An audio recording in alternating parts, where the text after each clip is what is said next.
Then we looked at the patients who were mosaics. So what does that mean? That means that we look at 30 cells and 2 have the ring, the rest don't, or 10 have the ring and the rest don't. But the cells that don't have the ring are totally normal. So here's a mosaic patient, and this is 2. So in this one young woman, there were 2 chromosome 20s. In some of her cells, they're both totally normal, and in some of her cells, there's a ring and a normal chromosome, right? So this is, it turns out that 2/3 of the patients are mosaics. In every single mosaic that we looked at, and this is just an example, if you could see, so I'm showing you, this is a calico cat, who's one of the best examples of a mosaic. Why? Because you can see it in the cat's skin.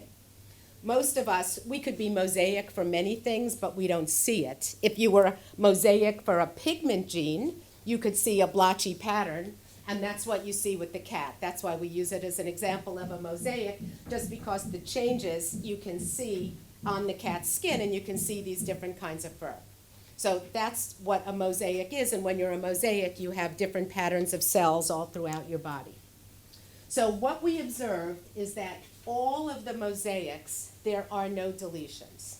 Those rings, as far as we can tell, have all bits of the genetic information that are intact.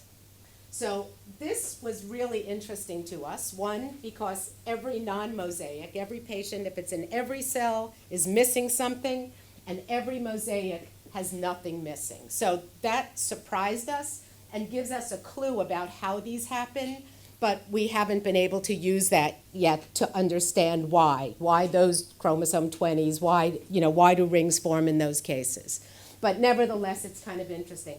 It's also a clue about what's going wrong, because it's not just what you're missing. We know from our cytogenetic studies that deletions usually cause trouble. Or deletions, there are many, many genes that you can't have in only one copy.